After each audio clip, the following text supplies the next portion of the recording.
Bonjour à tous, je suis Didier Manson. Bienvenue sur ma chaîne dédiée aux voitures, aux conseils auto et aux histoires du monde automobile. Merci de me rejoindre, c'est parti. Aujourd'hui, je vais vous parler d'un sujet qui paraît banal jusqu'au matin où il vous arrive vraiment, au moment de partir au travail, avec la buée sur le pare-brise, le café encore chaud dans la main et le moteur qui refuse de démarrer normalement. Que faire lorsqu'un moteur à froid et difficile à démarrer refuse de partir au premier essai, cale après le démarrage ou semble instable dans les premières minutes?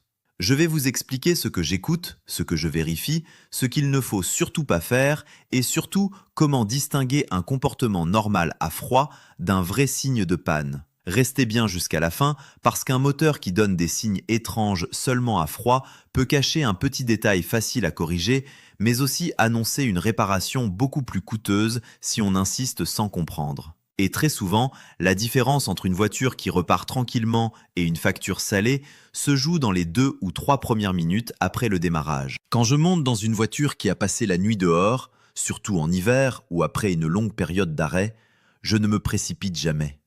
Le premier réflexe, c'est de comprendre que le moteur froid n'est pas dans les mêmes conditions qu'un moteur chaud. L'huile est plus épaisse, les jeux mécaniques ne sont pas encore stabilisés, le carburant ne se vaporise pas aussi facilement, la batterie donne moins de puissance quand la température baisse, et tous les capteurs qui pilotent l'injection doivent corriger en permanence pour permettre au moteur de tourner rond. Donc avant de parler de panne, je commence toujours par observer. Est-ce que le démarreur tourne vite ou lentement? Est-ce que le moteur prend immédiatement puis cale? Est-ce qu'il tremble pendant 30 secondes puis devient normal? Est-ce qu'il fume blanc, bleu ou noir? Est-ce que j'entends un claquement métallique, un sifflement, un bruit de courroie, un frottement ou simplement un ralenti un peu plus haut que d'habitude?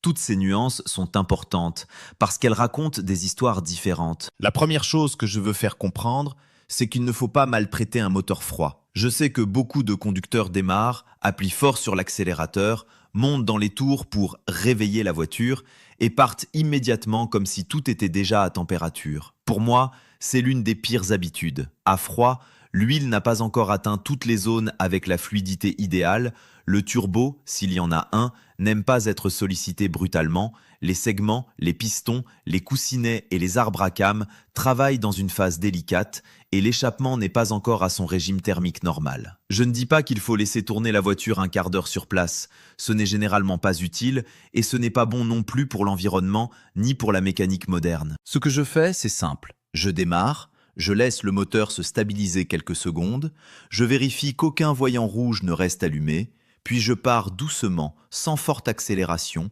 sans dépasser des régimes raisonnables, jusqu'à ce que la température commence à monter. Le moteur chauffe mieux en roulant calmement qu'en restant immobile trop longtemps. Si le moteur froid a du mal à démarrer, je commence par la batterie. C'est peut-être moins spectaculaire qu'un injecteur ou une pompe, mais c'est souvent elle qui donne le premier indice. Quand je tourne la clé ou que j'appuie sur le bouton de démarrage, j'écoute la vitesse du démarreur. Si ça tourne lentement, comme si la voiture était fatiguée, si les lumières faiblissent fortement, si plusieurs tentatives sont nécessaires, je pense tout de suite à une batterie faible, à des cosses oxydées, à une mauvaise masse ou à un démarreur qui commence à fatiguer. Le froid révèle les batteries en fin de vie, parce qu'une batterie peut paraître correcte en été et s'écrouler dès que la température baisse. Dans ce cas, je ne multiplie pas les essais pendant 10 minutes parce qu'à force d'insister, je vide la batterie et je peux noyer le moteur sur certains véhicules. Je fais des tentatives courtes, je laisse quelques secondes entre chaque essai et si je sens que le démarreur n'a plus d'énergie, je m'arrête. Une batterie se contrôle, sa tension se mesure, son état de charge se vérifie et parfois la solution est simplement de la recharger ou de la remplacer.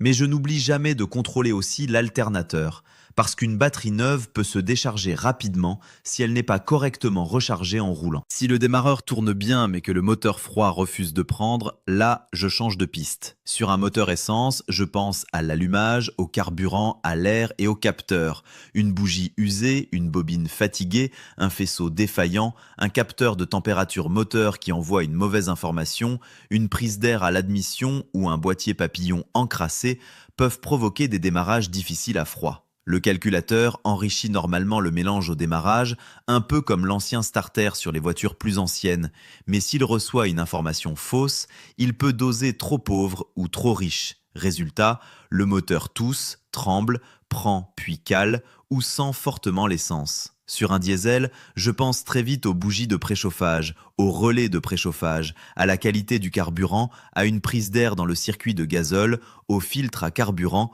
ou à une compression qui devient limite sur un moteur usé. Un diesel moderne peut démarrer sans difficulté par temps doux, avec une ou deux bougies faibles, puis devenir capricieux dès que la température chute. C'est pour cela que je ne juge jamais une panne uniquement par le fait qu'elle apparaît seulement le matin. Justement, le matin est souvent le moment où le problème se révèle. Quand le moteur démarre mais tourne mal à froid, je prends le temps d'observer la durée du phénomène. Si le ralenti est un peu haut pendant les premières secondes, c'est souvent normal. Le calculateur augmente le régime pour stabiliser la combustion, chauffer le catalyseur et éviter le calage. Mais si le ralenti fait le yo-yo, si le moteur tremble fortement, si la voiture donne l'impression de tourner sur 3 cylindres, si le voyant moteur clignote ou s'allume, là, je deviens prudent. Un voyant moteur qui clignote, notamment sur une essence, peut indiquer des ratés de combustion importants, et continuer à rouler ainsi peut endommager le catalyseur. Dans ce cas, je réduis au minimum les déplacements, je n'accélère pas fort et je cherche rapidement un diagnostic. Un moteur qui tremble uniquement à froid peut venir d'une bobine, d'une bougie, d'un injecteur qui pulvérise mal, d'un support moteur fatigué, d'un encrassement d'admission, d'une vanne de ralenti sur certains modèles, d'un capteur de température ou même d'une mise à jour de gestion moteur nécessaire sur certains véhicules. La clé, c'est de ne pas se contenter de dire « ça passe au bout de 2 minutes, donc ce n'est pas grave ». Parfois, ça passe parce que les pièces se dilatent, parce que le mélange devient plus facile à brûler ou parce que le calculateur compense, mais la cause reste présente. Je regarde aussi la fumée à l'échappement, parce qu'à froid, elle peut faire peur, mais elle n'a pas toujours la même signification. Une vapeur blanche légère, surtout par temps froid et humide, qui disparaît quand l'échappement chauffe, c'est souvent de la condensation. C'est normal. L'eau présente dans la ligne d'échappement se transforme en vapeur.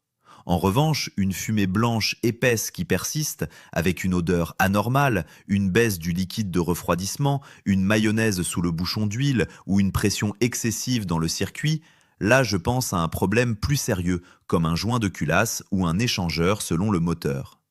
Une fumée bleue au démarrage peut indiquer de l'huile qui brûle, parfois à cause de joints de queue de soupape, d'un turbo fatigué ou d'une segmentation usée.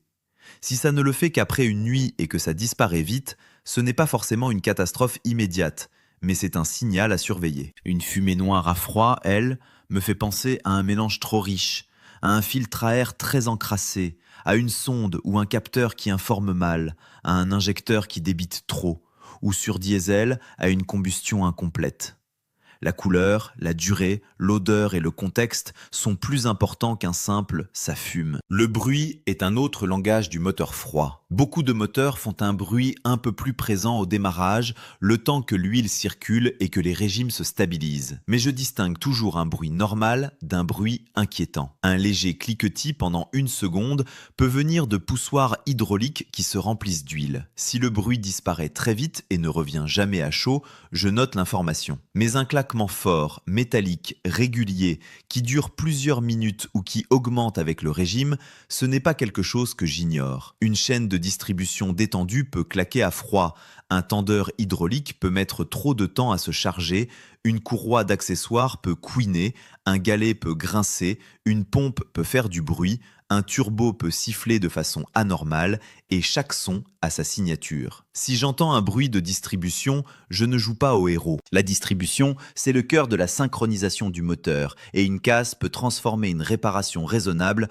en destruction complète du haut moteur. Quand un bruit apparaît soudainement à froid, je préfère faire vérifier plutôt que de me rassurer avec une phrase comme « ça l'a toujours un peu fait ». Ensuite, je vérifie les fluides, parce qu'un moteur froid permet justement de contrôler correctement certains niveaux. Je regarde le niveau d'huile sur sol plat, moteur arrêté depuis suffisamment longtemps pour que l'huile redescende. Une huile trop basse peut provoquer des bruits, une lubrification insuffisante et une usure accélérée. Une huile trop vieille, trop épaisse, pas adaptée à la viscosité recommandée, peut aussi rendre les démarrages à froid plus difficiles et amplifier les bruits mécaniques. Il ne faut pas mettre n'importe quelle huile sous prétexte que plus épais protège mieux. Les moteurs modernes ont des tolérances précises, des turbos, des systèmes de dépollution, parfois des chaînes de distribution sensibles à la pression d'huile, et une mauvaise huile peut créer plus de problèmes qu'elle n'en résout. Je contrôle aussi le liquide de refroidissement, jamais en ouvrant un bouchon à chaud bien sûr. À froid, je regarde le niveau, la couleur, les traces de fuite, les durites, le vase d'expansion. Un niveau qui baisse régulièrement n'est jamais normal. Je vérifie le liquide de frein visuellement, même si ce n'est pas directement lié au démarrage, et je jette un œil sous la voiture pour voir s'il y a des taches d'huile, de carburant ou de liquide. Sur les voitures modernes, je fais aussi attention aux voyants. Il y a des conducteurs qui démarrent, voient un voyant orange et se disent que tant que la voiture roule, tout va bien. Moi, je fais la différence entre un voyant d'information, un voyant orange qui demande un diagnostic, et un voyant rouge qui impose souvent l'arrêt. Si le voyant de pression d'huile reste allumé après le démarrage, je coupe le moteur. Si la température indique une anomalie ou si un message parle de surchauffe, je ne continue pas. Si le voyant batterie reste allumé moteur tournant, je pense à un problème de charge, de courroie d'accessoires ou d'alternateur. Si le voyant moteur s'allume à froid puis disparaît, je ne l'efface pas mentalement. Je cherche à savoir s'il y a un code défaut enregistré, parce que même un voyant intermittent laisse souvent une trace dans la mémoire du calculateur. Un petit lecteur OBD peut donner une première piste, mais je rappelle toujours qu'un code défaut n'est pas une condamnation automatique de la pièce nommée.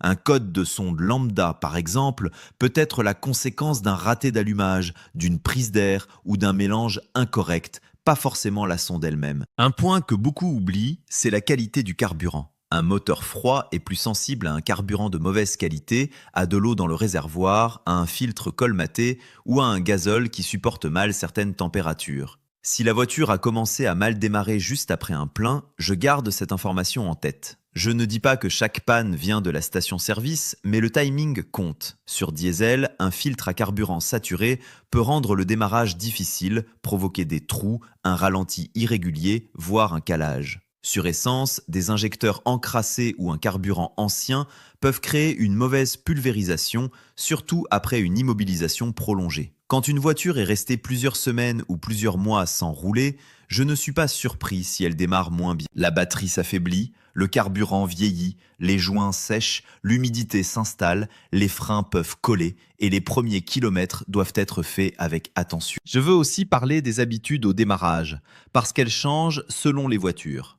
Sur une voiture moderne à injection, je ne pompe pas sur l'accélérateur avant de démarrer. Ce n'est pas un vieux carburateur. Le calculateur sait gérer l'enrichissement et appuyer plusieurs fois peut perturber le démarrage sur certains modèles. J'appuie sur l'embrayage si la voiture est manuelle, parce que cela soulage le démarreur en désaccouplant la boîte, surtout quand l'huile de boîte est froide. Je m'assure que les gros consommateurs électriques inutiles sont coupés si la batterie est faible. Dégivrage, phare puissant, ventilation à fond, siège chauffant. Sur diesel, j'attends que le préchauffage fasse son travail quand c'est nécessaire et si le froid est intense, il peut être utile de mettre le contact quelques secondes, couper, puis recommencer une fois avant de lancer selon le véhicule, mais sans tomber dans des rituels absurdes. Sur les voitures à boutons, je laisse l'électronique gérer, mais je reste attentif aux messages au tableau de bord. Quand le moteur froid cale juste après le démarrage, je ne force pas immédiatement. Je redémarre une fois, calmement, sans accélération violente. S'il cale encore, je cherche le symptôme. Est-ce qu'il manque d'air? Est-ce que le ralenti ne tient pas? Est-ce qu'il sent l'essence? Est-ce qu'un voyant apparaît? Un boîtier papillon encrassé peut empêcher un ralenti stable. Une vanne EGR bloquée ouverte peut étouffer le moteur. Une prise d'air peut fausser la mesure. Un capteur de température peut faire croire au calculateur que le moteur est chaud alors qu'il est froid et le mélange devient trop pauvre. Sur certains moteurs, une sonde de température de liquide de refroidissement défectueuse est une panne discrète mais très logique. Si le calculateur ne sait pas que le moteur est froid, il n'enrichit pas correctement. C'est exactement le genre de panne où le véhicule marche mieux une fois chaud, ce qui pousse le conducteur à minimiser le problème. Mais le matin suivant, tout recommence. Quand la voiture broute à froid en roulant, je garde une conduite douce. Je n'essaie pas de nettoyer le moteur à coups d'accélérateur tant qu'il est froid. Une accélération franche sur un moteur qui a des ratés peut aggraver les choses. Je reste à bas et moyen régime, j'évite les fortes charges, je laisse la mécanique atteindre sa température. Si les ratés disparaissent complètement à chaud, je note le temps nécessaire et les conditions. Si les ratés persistent, si la puissance manque, si le voyant moteur clignote, je considère que la voiture n'est pas en état d'être utilisée normalement. Pour moi, l'objectif n'est pas seulement de démarrer, c'est de ne pas transformer un problème de démarrage en problème de catalyseur, de turbo, de filtre à particules ou de moteur. Un conducteur qui insiste trop longtemps avec un moteur qui tourne mal peut injecter du carburant non brûlé dans l'échappement, surcharger le système anti-pollution, diluer l'huile avec du carburant ou créer des contraintes mécaniques inutiles. Le cas du turbo mérite un mot particulier. Sur un moteur turbo-compressé, essence ou diesel, le froid demande encore plus de douceur. Je laisse le turbo travailler tranquillement, je ne demande pas une forte pression de suralimentation dès les premières secondes. L'huile doit atteindre le turbo correctement et un turbo tourne à des vitesses énormes. Une conduite brutale à froid, répétée pendant des années, peut accélérer l'usure des paliers, créer des fuites d'huile, des sifflements, une perte de puissance. Il faut aussi comprendre l'impact des petits trajets. Beaucoup de problèmes à froid viennent d'une utilisation où la voiture ne chauffe jamais vraiment. On démarre, on roule 2 km, on coupe. Le lendemain, pareil.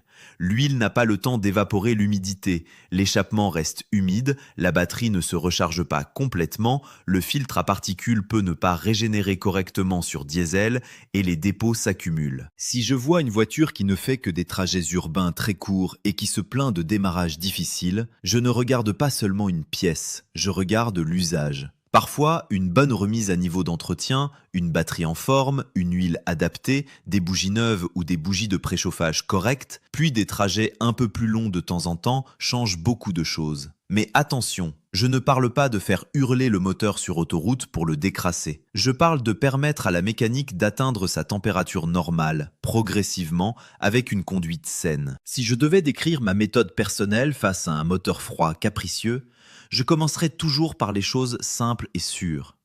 Je contrôle l'environnement, température extérieure, humidité, durée d'arrêt, niveau de carburant. Je regarde le tableau de bord avant et après démarrage. J'écoute le démarreur puis le ralenti. Je sens les odeurs inhabituelles parce qu'une odeur de carburant, de plastique chaud, d'huile brûlée ou de liquide de refroidissement sucré peut orienter le diagnostic. Je regarde la fumée dans le rétroviseur si c'est possible sans danger. Je vérifie les niveaux à froid. Je note si le problème apparaît après un plein, après une réparation, après une pluie forte, après un lavage moteur, après une période d'immobilisation. Ces détails sont précieux pour un mécanicien parce qu'ils évitent de remplacer des pièces au hasard. Une bonne description du symptôme vaut parfois plus qu'une valise branchée sans réflexion. Il y a des erreurs que j'évite absolument.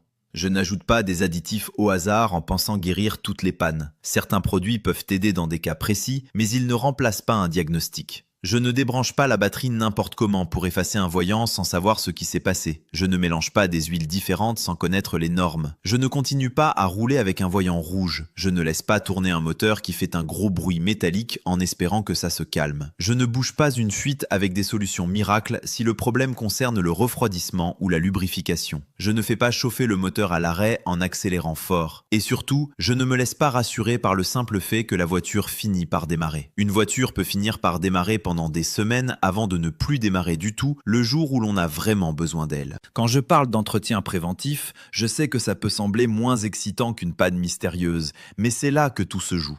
Une batterie testée avant l'hiver, des bougies en bon état sur essence, des bougies de préchauffage contrôlées sur diesel, un filtre à air propre, un filtre à carburant remplacé selon les préconisations, une huile de bonne qualité et de viscosité correcte, un circuit de refroidissement propre, des mises à jour ou adaptations faites quand le constructeur le prévoit, tout cela rend le démarrage à froid beaucoup plus fiable. Un alternateur faible, une courroie d'accessoires qui patine, une masse oxydée, un capteur exposé à l'humidité, une durite craquelée, tout peut se révéler au moment du démarrage. Je veux insister sur la différence entre patience et passivité.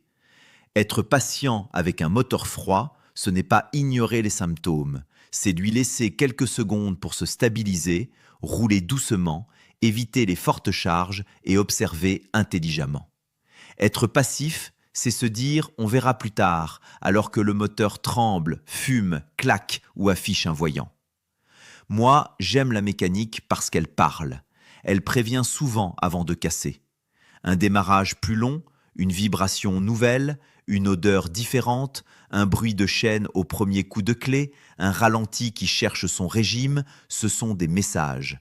Plus on les écoute tôt, plus on a de chances de régler le problème simplement. L'automobile moderne peut sembler compliquée, pleine de calculateurs et de capteurs, mais les bases restent les mêmes. Il faut de l'air, du carburant, de la compression, une bonne étincelle ou une bonne température d'auto-inflammation, une lubrification correcte, une batterie solide et des informations cohérentes pour le calculateur. Si vous êtes face à votre voiture demain matin et qu'elle démarre mal, voilà comment je veux que vous pensiez, même sans faire une liste dans votre tête.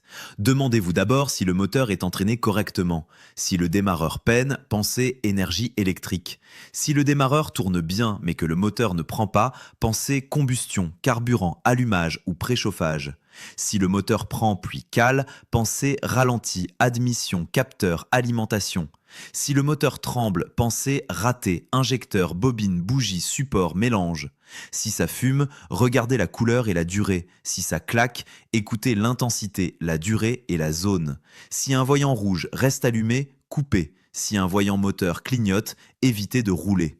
Et si vous devez aller au garage, donnez des faits précis. Depuis quand, à quelle température, après combien d'heures d'arrêt, avec quel carburant, pendant combien de secondes, avec quel voyant, quel bruit et quelle fumée. Un bon diagnostic commence souvent par un bon récit. Je sais que certains aiment les réponses simples du genre « laisser chauffer 5 minutes » ou « changer les bougies », mais la vérité est plus intéressante. Un moteur froid difficile peut être une batterie faible, une huile inadaptée, un capteur menteur, une bougie fatiguée, une prise d'air, un injecteur encrassé, un filtre colmaté, une chaîne qui se détend, une compression faible, une sonde qui dérive, une vanne qui reste ouverte, un carburant médiocre, une humidité dans l'allumage ou simplement un comportement normal amplifié par la météo. C'est pour cela que je préfère enseigner une méthode plutôt que vendre une réponse magique. La méthode vous permet de rester calme, de ne pas casser, de ne pas dépenser au hasard et de parler correctement avec un professionnel si nécessaire. Et pour terminer, je veux vous laisser avec une image très simple. Un moteur froid, c'est un peu comme un sportif qui sort du lit. Il peut se lever, marcher, commencer à bouger, mais il ne faut pas lui demander un sprint immédiatement. Il a besoin que l'huile circule, que les températures montent, que les pièces se dilatent, que les capteurs se stabilisent et que la combustion devienne régulière. Si tout se passe bien, vous partez doucement et quelques minutes plus tard, la voiture est dans sa zone de confort. Si quelque chose cloche, elle vous le dira par un bruit, une fumée, une vibration, un voyant ou une odeur. Mon conseil de Didier Manson, c'est d'apprendre à reconnaître ces signes, de respecter la mécanique et de réagir avant que le petit avertissement du matin ne devienne la grosse panne du soir. Prenez soin de votre moteur à froid et il vous le rendra à chaud, sur la route, dans la durée et surtout dans votre portefeuille. Si ce sujet vous a aidé, gardez ce réflexe simple. Au démarrage, on observe, on écoute, on respecte, puis seulement ensuite on accélère.